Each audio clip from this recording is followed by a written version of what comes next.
Mirë se erdhët, sot do t'i futemi thellë një teksti që, megjithse i shkruar gati 2 shekuj më parë, ndihet sikur është shkruar për kohët tona. Po flasim për Mbështetjen te vetja të Ralph Waldo Emersonit. Po harrojeni idenë e një teksti të pluhurosur historik, do ta shohim si një plan konkret, një manual praktik për të lundruar në jetën moderne. Le të zbulojmë bashkë sa aktuale janë idetë e tij edhe sot e kësaj dite. A nuk është kjo një ndjenjë që e njohim të gjithë? Ai presioni vazhdueshëm për të përshtatur, për të ndjekur rrymën, zhurma e botës jashtme që shpesh kërcënon të mbyt atë zërin e qetë që kemi brenda. E po, Emersoni kishte një përgjigje, dhe ishte një përgjigje mjaft radikale për këtë. Dhe ja ku vjen zgjidhja e tij, e cila është thelbi i gjithçkaje, një besim i thellë, absolut, te vetja, tek ajo që ai e quante orakulli i brendshëm. Pikërisht këtu fillon gjithë udhëtimi. Pra cili është thelbi i gjithë kësaj filozofisë? E po, është diçka sa e thjesht aq edhe e thellë. Për Emersonin, mençuria e vërtet nuk gjendet te librat, te ekspertët apo te autoritetet e jashtme. Jo, ajo buron nga brenda çdo individi. Kjo dritë e brendshme, mendojeni si një shkëndijë genialiteti, një mendim spontan, një intuitë e papritur. Shumica prej nesh e injorojnë thjesht sepse është e jona. Por Emersoni na thotë, ky është gabimi më i madh që bëjmë. Pikërisht aty fshihet gjenie. Tani, dikush mund të mendoj, a nuk është kjo thjesht egoizëm? E po jo. Dhe kjo është pika kyçe. Besimi te vetja nuk është thjesht ego. Për Emersonin, është një akt harmonizimi shpirtëror me mbi shpirtin.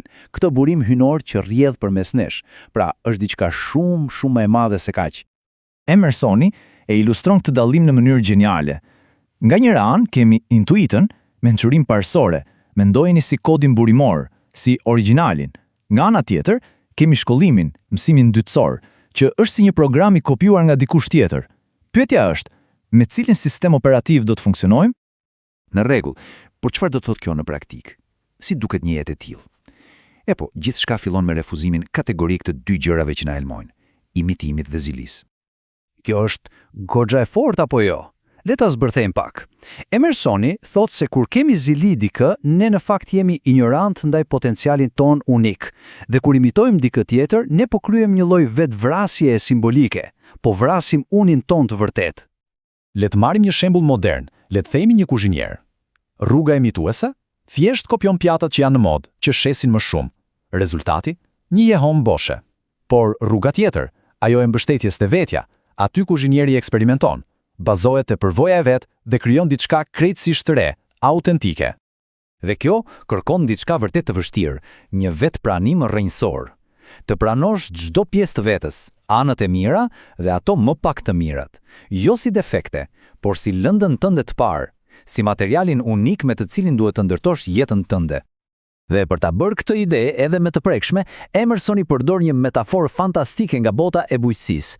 Ai flet për përgjegjësinë personale dhe fuqinë transformuese të punës. Pra, ideja është kjo: suksesi nuk të bie nga qielli. Nuk mund të korrësh në arën e dikujt tjetër, secilit i është dhënë një copë tokë unike, talentet, rrethanat, pasionet, dhe vetëm duke e punuar atë tokë me mund të vijë fryti i vërtet. Dhe kjo nuk është thjesht poezi. Emersoni na jep një plan me hapa konkret. Hapi i parë, kupto cila është toka jote unike. Hapi i dytë, puno me këmbgulje, çdo ditë. Hapi i tretë, mos rri vetëm duke menduar, por vepro, sepse vetëm duke bërë, zbulohet potenciali. Dhe hapi i katërt, si rezultat, vjellja e shpërblimit, që është një përmbushje e thellë dhe autentike. Dhe kjo është pjesa më emocionuese. Fuqia që secili prej nesh ka brenda vetes është diçka krejtësisht e re, diçka që bota nuk e ka parë kurrë më parë. Por ka një kusht. Kjo fuqi mbetet e fjetur. Nuk mund të zbulojmë kurrë derisa të guxojmë të provojmë, të eksperimentojmë, të veprojmë. E po, siç mund ta imagjinoni, të jetosh kështu, ka një çmim. Të besosh kaq fort te zëri i brendshëm, të çon pashmangshmërisht në përplasje me botën e jashtme. Dhe këtu futemi te tema e madhe. Sfida ndaj shoqërisë, duke filluar me moskonformizmin. Për Emersonin, shoqëria është si një, le të themi, një kompani e madhe, ku të gjithë janë aksionerë. Dhe qëllimi i saj kompanie, të shtyp individualitetin për hir të sigurisë dhe konformitetit. Ajo i do zakonet, jo krijuesit. Prandaj, për të qenë një individ i plot, duhet të jesh moskonformist. Dhe kjo na sjell tek një nga thënjet më të famshme, ndoshta e keni dëgjuar, Emersoni sulmon atë dëshirën tonë për t'u kapur pas ideve të vjetra, thjesht për t'u dukur konsistent. Ai e quan këtë një lloj frike intelektuale, një karakoll që i mban mendjet të vogla dhe të palëvizshme. Pra çfarë ndodh kur një person refuzon të jetë konsistent në mënyrë kodi? Pashmangshmërisht do të keq kuptohet. Sot mund të thotë diçka, nesër, pasi ka mësuar diçka të re, mund të thotë diçka tjetër. Për Emersonin kjo nuk është diçka e keqe, përkundrazi, është shenjë madhështie. Të rritesh do të thotë të evoluosh, dhe evolucioni shpesh duket si kontradikt për ata që nuk lëmizin. Dhe ja ku arrim në kulmin e gjithë argumentit të Emersonit, sepse fundja, qëllimi i gjithë kësaj nuk është thjesht të gjesh paqe me veten, është diçka shumë e madhe, të bëhesh një forcë që e transformon botën. Mendojeni pak këtë fjali. Ajo që na thot Emersoni është se historia nuk shkruhet nga grupet, komitetet apo masat. Jo, historia, lëvizjet e mëdha, institucionet, të gjitha janë në thelb hija e zgjatur e një individi të vetëm, të guximshëm që i besoi bindjes së tij.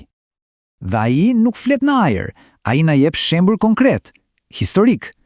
Reforma, hija e Martin Lutherit. Kuekerizmi, hija e George Fox. Metodizmi e John Wesley. Lëvizja për heqjen e skllavërisë e Thomas Clarkson. Të gjitha këto lëvizje masive filluan me fuqinë e një njeriu të vetëm. Dhe ja ku është premtimi i madh, thelbi i gjithë shkaje. Paqja e vërtet, ajo që nuk lëkundet, nuk vjen nga jashtë, nga miratimi i të tjerëve apo nga suksesi material. Ajo vjen vetëm nga brenda, nga jetesa në harmoni me parimet e tua më të thella. Ky është triumfi i vërtet. Dhe kështu e mbyllim këtë analizë me një pyetje, një sfidë për të menduar. Duke marrë parasysh gjithë këtë filozofi, cila është ajo konsistencë e kot, ai zakoni vjetër apo ajo bindje pa lëkundur në jetën e dikujt që ndoshta ja vlen të sfidohet, duke filluar që sot.